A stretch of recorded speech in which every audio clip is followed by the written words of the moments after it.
Railway station चौक पर कांग्रेस कार्यकर्ताओं ने प्रधानमंत्री नरेंद्र मोदी का फूका पुतला जमकर की नारेबाजी। सुपौल से मोहम्मद नजीर आलम की रिपोर्ट।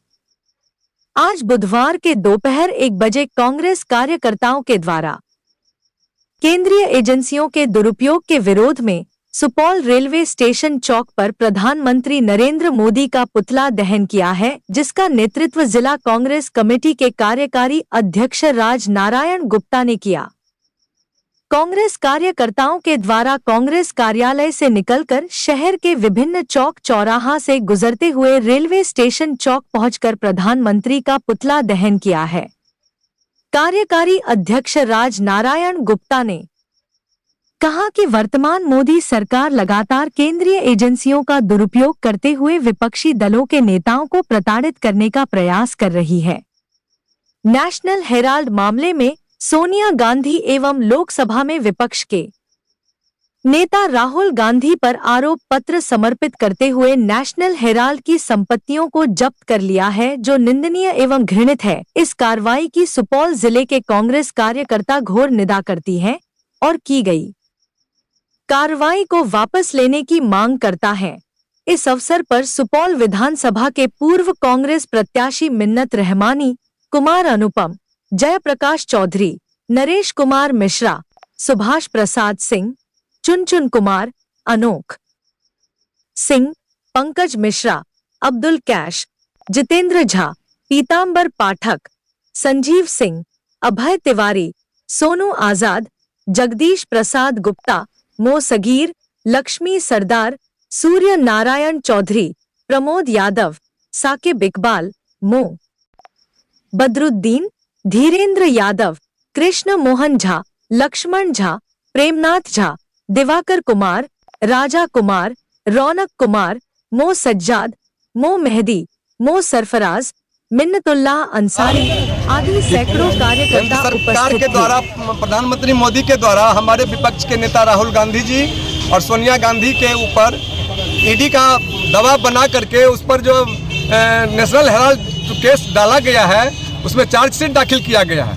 मोदी सरकार हर मामले में विफल है और मोदी सरकार की विफलता को उजागर करने के लिए हमारे नेता राहुल गांधी जी अगर लोकसभा में बोलते हैं तो उसको बोलने नहीं दिया जाता है और सीबीआई ईडी के माध्यम से उनको टॉर्चर किया जाता है। चाहता है कि वो जेल में चले जाए ताकि हम अपना सरकार चलाते रहें। विपक्ष की आवाज को दबाने का काम हमारे मोदी सरकार करते हैं।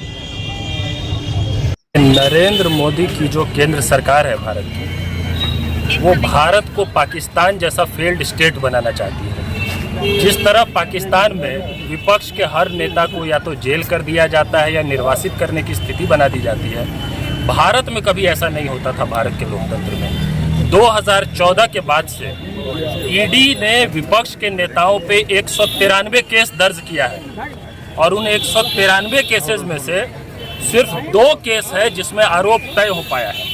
आप समझिए ईडी को किस तरह से एक्सटॉर्शन डिपार्टमेंट की तरह मोदी सरकार चला रही है। ये जो पूरा मामला है नेशनल हेराल्ड का, ये फेक केस है पूरी तरह से।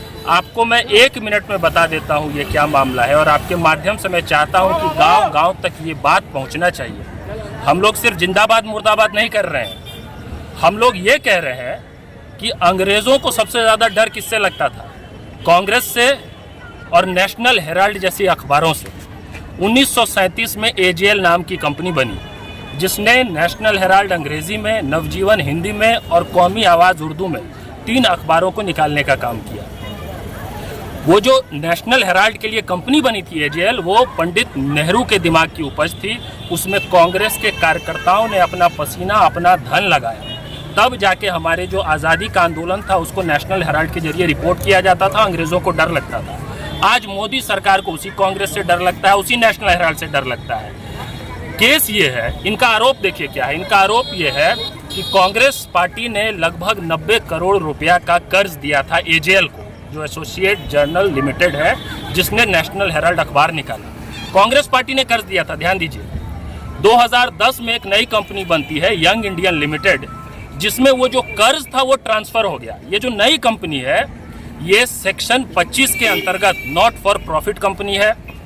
ये कंपनी कोई मुनाफा नहीं कमा सकती है, यहाँ तक कि इस कंपनी के डायरेक्टर को कोई सैलरी भी नहीं मिल सकता। और ये लोग पूरा झूठ पूरे देश में फैला रहे हैं कि क्योंकि उस कंपनी के एक डायरेक्टर राहुल गांधी जी भी हैं तो उनको तो एक नाम मिल गया, एक कंपनी मिल गई। लेकिन एक ऐसी कंपनी सेक्शन 25 की नॉट फॉर प्रॉफिट कंपनी जो एजेएल के कर्ज को सिर्फ कर्ज ट्रांसफर हुआ है, किसी को कोई फायदा नहीं हुआ है, ये कोई केस ही नहीं है, ये फर्जी केस है पूरी तरह से, जो किसी हाल में साबित ही नहीं होगा। लेकिन इस केस के नाम पे देश में माहौल बनाना चाहते हैं ये, फिजूल में विपक्ष के खिलाफ, फिजूल में नोटिस, फिजूल में चार्जशीट। अंततः हमें हमारी न्यायपालिका पे भरोसा है, होना जाना कुछ नहीं है। जैसा कि इनकी पिछले 193 ईडी के केसेस का हुआ है, कुछ नहीं हुआ है। ये करते क्या है, 25 विपक्ष के ऐसे नेता थे जिन पे भ्रष्टाचार का केस चला और उसमें से 23 जो है भाजपा ज्वाइन कर लिए हैं। तो अभी जैसे ही राहुल जी बिहार में एक्टिव हुए हैं, गुजरात में एक्टिव हुए हैं, ये नोटिस चलना शुरू हो गया है। असल में नरेंद्र मोदी कांग्रेस पार्टी से, राहुल गांधी से और इस देश की जनता से डरते हैं और अपने मीडिया प्रोपेगेंडा के जरिए झूठ फैलाने की कोशिश कर रहे हैं। हम लोग जितने यहाँ कांग्रेस के नेता है, कार्यकर्ता है, कार्यकारी जिलाध्यक्ष है, कई सीनियर लीडर्स हैं, ये सब इस बात को गांव तक पहुंचाएंगे, सच को पहुंचाएंगे। हमारी लड़ाई इनके झूठ के खिलाफ है, दिन रात झूठ बोलते हैं, इनका झूठ हम फैलने नहीं देंगे और आने वाले समय में बिहार में भी और केंद्र सरकार में भी सत्ता परिवर्तन